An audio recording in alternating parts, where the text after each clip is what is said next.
My dear friends, in our neighborhood, in Ukraine, a hopeless and senseless war has been taking place for more than 4 years. This war has already lasted almost as long as the world wars of the previous century. Millions suffer. The destruction and devastation are continuous, and an open manhunt is taking place in the streets of Ukraine. Every single day, for 4 years, my dear friends, they have been trying to drag us into this war. Every day there is some sort of blackmail. Every day there is some sort of provocation. Every day there is some sort of pressure. And every day, my dear friends, for 4 years, we have made every effort to keep Hungary out of the war taking place in Ukraine. This, without you, without your support, it wouldn't have been possible.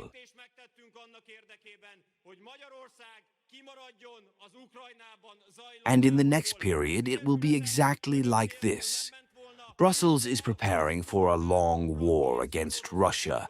At my most recent Foreign Ministers' Council meeting, the agenda already included how we are preparing Ukraine for the next war zone. Brussels is preparing for war in the coming years, my friends, and they want to drag us into the war. They want to take Hungarian people's money to Ukraine, and they want to bring the Ukrainians with their war into the European Union. We say no to all of this, dear friends. Dear friends, the peace of Hungary and the safety of the Hungarian people are the most important to us. What is happening in Ukraine is not our war. We have nothing to do with it. We bear no responsibility. No one has attacked us. No one needs to defend us. Instead of us, no one doesn't need to fight. We owe nothing, absolutely nothing to the Ukrainians, neither soldiers nor money, nor EU membership, and they will not receive these. Dear friends, since the Ukrainians know all,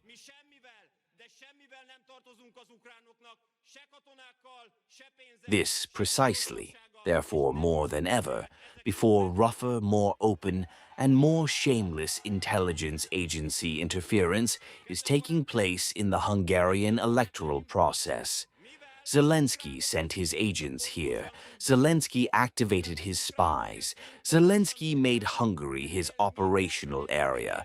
We cannot allow this. It is outrageous. It is an attack against Hungary's solidarity and Hungary's sovereignty. Dear friends, dear my friends, they organized an oil blockade against Hungary. The Prime Minister, his children, and his minor grandchildren were threatened with death. My phone calls are being intercepted, and my friend, the Ukrainians know exactly that if we win, Hungary will not go to war. The Hungarian people's money will not go to Ukraine, and Ukraine will never in its life join the European Union. Dear my friends, the purpose of the Ukrainian Secret Service intervention is none other than for Zelensky to form a government in Hungary, a pro-Ukrainian government with a pro-Ukrainian.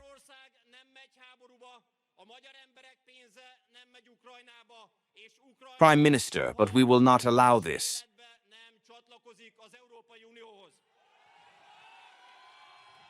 Only we, the Hungarians, can decide about Hungary's future. We can decide. Therefore, it's time for all Ukrainian agents and all Ukrainian spies to pack up and go back home to Ukraine. Dear friends, it's time to end the Ukrainian intelligence intervention. Show a red card to the Ukrainians. Show a red card to the Ukrainian intelligence. Show a red card to the Ukrainian spies and the Ukrainian agents. Go home to Ukraine. Dear friends, the Ukrainians organized an oil blockade against us, but we countered it, filled up the reserves, reached an agreement. With the Slovaks and the Serbs, ordered the sea shipments. The oil blockade failed. And now, what do they want? They want to put Hungary under a complete energy blockade. They are targeting the Turkish Stream pipeline with dozens of drones, which is responsible for Hungary's natural gas supply.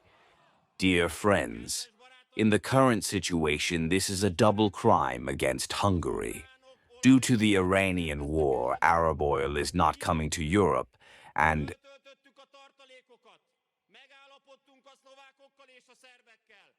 today in Europe, only enough gas remains in the storage facilities to cover merely 9% of the annual European consumption.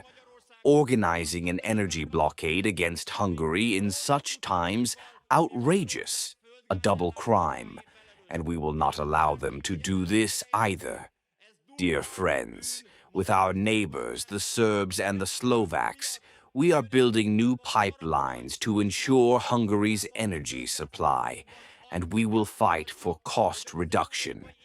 We will not allow that the Hungarian people pay the price of war, and to the traitors, the Russophobes, and the complainers, I'd just like to say, none of you volunteered to pay 3 times as much for utilities. Because if there is no Russian oil, and there is no Russian gas, go home, look at the utility bill, multiply it by 3, and that's what you would pay, and if that's all right with you, then keep shouting.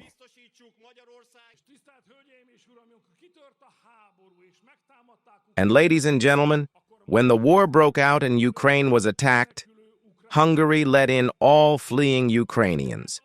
We gave them shelter, we gave them food, we gave them work, and we established schools. And we are funding these schools to this day for the Ukrainian children. In Hungary, they can study in their own native language, while they are closing the Hungarian language schools for the Hungarians in Transcarpathia. We have done everything we could for the Ukrainians. Our Christian conscience in this regard is clear.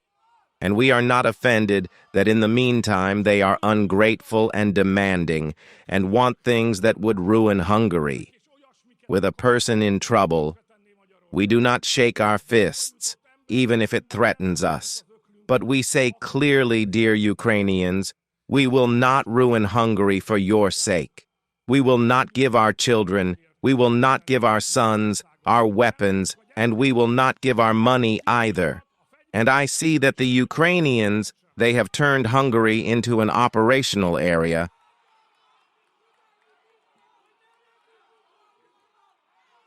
Their agents come and go here, to journalists, to the opposition. Good evening to them.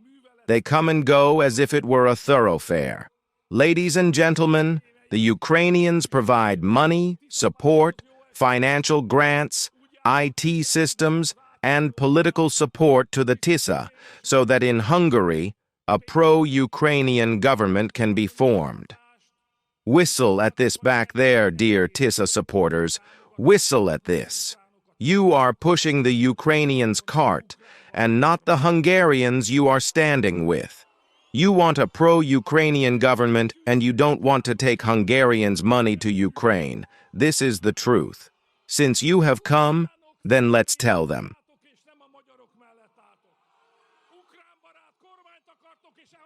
The Ukrainian-Russian war continues. A Middle Eastern war has broken out. Energy prices are skyrocketing. A massive wave of migration threatens Hungary. We have to face all of this in the next 4 years. And these troubles don't come one by one like in a Paedon movie, where everyone can be slapped, because they come all at once. We need a government that in such circumstances can still protect Hungary's interests.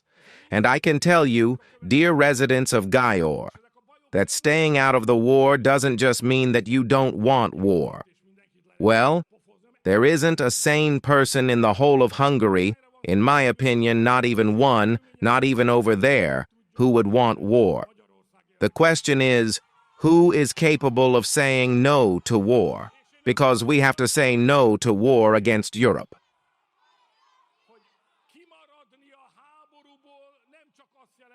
Moreover, the Prime Minister has to clearly show that he can handle anything.